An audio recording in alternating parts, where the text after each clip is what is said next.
নমস্কাৰ ফ্ৰেণ্ডছ, আজি আপোনালোকৰ মাজলৈ আকৌ এখন পোৰ্টফলিঅ' ৰিভিউ কৰিবলৈ লৈ আহিছোঁ।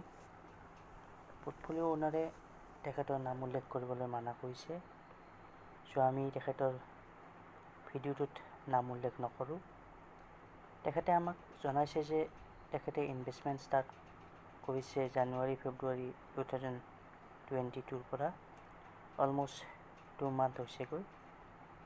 তেখেতৰ এট প্ৰেজেণ্ট ইনভেষ্টমেণ্ট ভেলু হ'ল 17,71,000 আৰু কাৰেণ্ট ভেলু হৈছেগৈ 17,28,000। অলম'ষ্ট 3% লছত আছে, মানে -43,000 লছ হৈছে এতিয়ালৈ। তেখেতে আমাৰ পৰা জানিব বিচাৰিছে যে কিমান CAGR হিচাপত তেখেতৰ পোৰ্টফলিঅ' গ্ৰ' কৰিব। গতিকে আৰু পলম নকৰি চাওঁ আহক তেখেতৰ পোৰ্টফলিঅ'ত কোনবোৰ ষ্টক আছে। আৰু ভিডিঅ'টোৰ শেষত মই মোৰ ভিউ জনাম। আপোনালোকেও আপোনালোকৰ ভিউ কমেণ্টত জনাব পাৰিব। তেখেতে তাৰ পৰা হয়তো তেখেতৰ ইনভেষ্টমেণ্ট জাৰ্নিত হেল্প পাব। পোৰ্টফলিঅ'ৰ প্ৰথম ষ্টকটো হ'ল চিপ্লা। এইটো এটা ফাৰ্মা ছেক্টৰ শ্বেয়াৰ হয়। 52 উইক হাই 1083 ৰুপিজ আৰু লাষ্ট ডে ট্ৰেডিং প্ৰাইচ আছিল 1048 ৰুপিজ আৰু RSI লেভেল অলম'ষ্ট 70 ট্ৰেড কৰি আছে। আপুনি অলৰেডি 250টা শ্বেয়াৰ হোল্ড কৰিছে চিপ্লা কোম্পানীৰ। চিপ্লা কোম্পানীৰ ফাণ্ডামেণ্টেল ভাল হয়, ফাণ্ডামেণ্টেলি এটা ভাল ষ্টক হয়। কোৱাৰ্টাৰলি আৰু ইয়াৰলি প্ৰফিট গ্ৰ'থো ভাল হয়। লাষ্ট 21ত ভাল ৰিজাল্ট কৰিছে। প্ৰমোটাৰ শ্বেয়াৰ হোল্ডিং আৰু FI হোল্ডিঙো বহুত ভাল। আপুনি কণ্টিনিউ কৰিব পাৰে, লং টাৰ্মত ভাল প্ৰফিট পাব। নেক্সট ষ্টকটো হ'ল আইচাৰ মটৰ। এইটো এটা অটো মেনুফেকচাৰিং ছেক্টৰৰ কোম্পানী হয়। যদি আপুনি লাষ্ট 5 ইয়াৰ্ছ প্ৰফিট গ্ৰ'থ চাই, ইনভেষ্টৰক -1.31% প্ৰফিট দিছে। মানে যদি আপুনি লাষ্ট 5 ইয়াৰ্ছ আগৰ পৰাই আইচাৰ মটৰত হোল্ডিং কৰি আছিল, তেনেহ'লে আপুনি অনলি প্ৰফিটৰ ঠাইত লছে দেখা পালেহেঁতেন। আপুনি হয়তো এইটো শ্বেয়াৰ শ্বৰ্ট টাৰ্মৰ কাৰণে কিনিছিল। আপোনাৰ এভাৰেজ বাইং প্ৰাইচ 2662 ৰুপিজ আৰু 52 উইক হাই 2994 ৰুপিজ। যদি সেইটো লেভেল এগেইন আহে, 5 to 10% প্ৰফিট লৈ আপুনি এক্সিট কৰিব পাৰিব। কাৰণ ৰেভিনিউ আৰু ইয়াৰলি প্ৰফিট গ্ৰ'থ ইমান ভাল নহয়। এনেও অটো ছেক্টৰত বহুত ভলেটাইল হয়।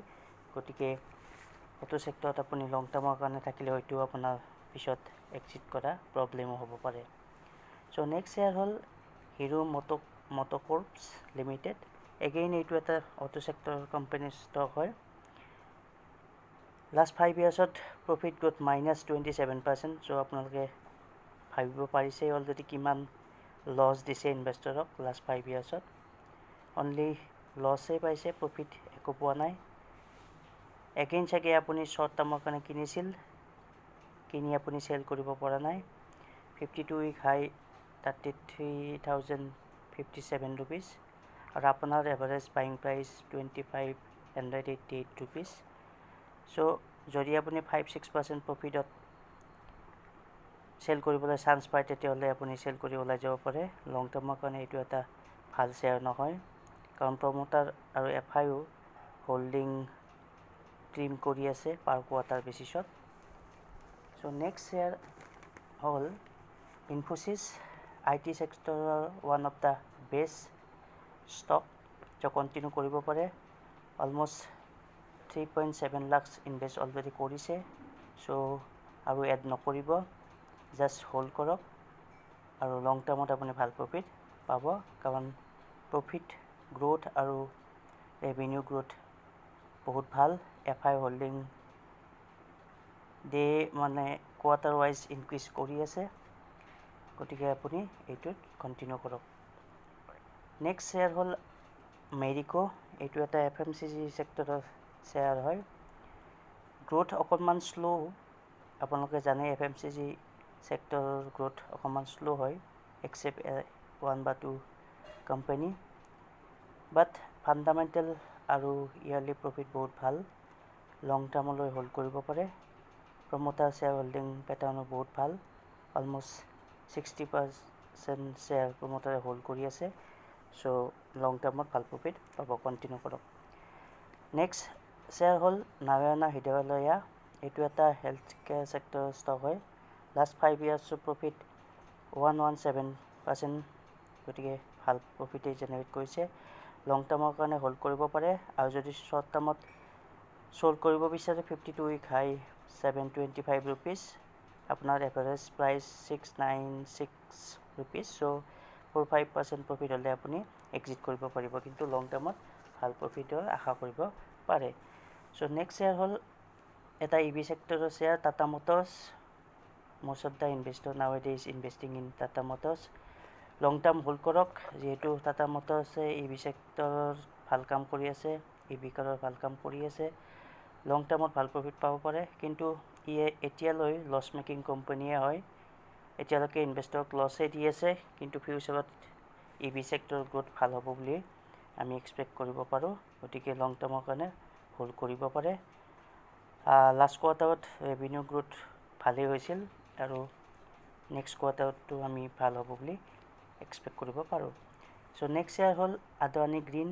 এইটো এটা এনাৰ্জি ছেক্টৰ শ্বেয়াৰ হয়।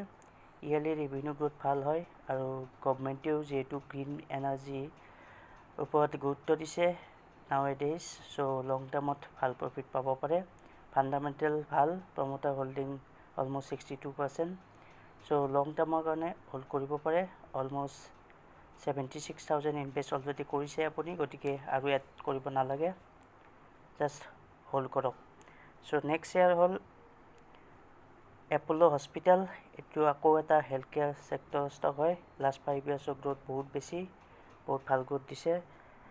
লং টাৰ্মত আপুনি কণ্টিনিউ কৰিব পাৰে।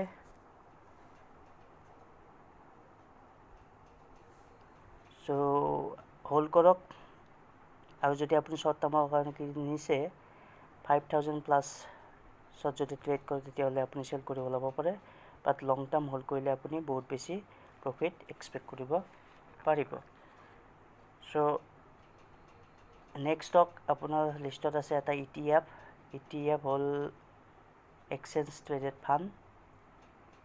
এইটো এটা নিউ ETF, চ' বেছি ডাটা এভেইলেবল নাই মাৰ্কেটত।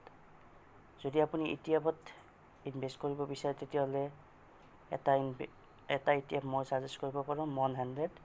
চ' মন 100 হ'ল এটা মতিলাল ওছৱাল নেছডেক 100 ETF, চ' তাতো আপুনি ইনভেষ্ট কৰিব পাৰে। চ' নেক্সট শ্বেয়াৰ হ'ল এটা পেইন ছেক্টৰ ষ্টক, যিটো এটা ইমাৰ্জিং কোম্পানী হয়, বহুত ভাল ষ্টক হয়, লং টাৰ্মৰ কাৰণে কণ্টিনিউ কৰিব পাৰে। বাজাজ পেইন, চ' এছিয়ান পেইন নাইবা বাজাজ পেইন যিকোনো এটা ষ্টকত আপুনি ইনভেষ্ট লং টাৰ্মৰ কাৰণে কৰিব পাৰে। ফাণ্ডামেণ্টেল বহুত ভাল হয়, শ্বেয়াৰ হোল্ডিং পেটাৰ্ণ অলমষ্ট 75%, চ' কণ্টিনিউ কৰক। আৰু লাষ্ট ষ্টক আপোনাৰ লিষ্টৰ হ'ল BPCL, Bharat petroleum corporation limited. Oil, gas আৰু ফুয়েল ছেক্টৰৰ শ্বেয়াৰ হয়। মেবি শ্বৰ্ট টাৰ্মৰ কাৰণে কিনিছে, লং টাৰ্মৰ কাৰণে এইটো এটা ভাল শ্বেয়াৰ নহয়। গতিকে মই যিটো দেখা পালোঁ, আপুনি কিছুমান শ্বৰ্ট টাৰ্মৰ কাৰণে কিনিছে আৰু কেইটামান লং টাৰ্মৰ কাৰণে কিনিছে। গতিকে লং টাৰ্মৰ কাৰণে কিনা ষ্টককেইটা ঠিকেই আছে, কণ্টিনিউ কৰক, বাট শ্বৰ্ট টাৰ্মৰ কাৰণে কিনাবোৰ অকণমান প্ৰফিট হ'লে আপুনি ওলাই যাব। আৰু আপুনি মাৰ্কেট লিডাৰ ষ্টক ৰখা নাই, চ' মাৰ্কেট লিডাৰ ষ্টক ৰাখিবলৈ ট্ৰাই কৰক। যেনে বেংকিং ছেক্টৰত আপুনি HDFC ৰাখিব পাৰে, IT ছেক্টৰত ইনফোছিছ আছে, ঠিকে আছে। চ' আজিলৈ ইমানেই।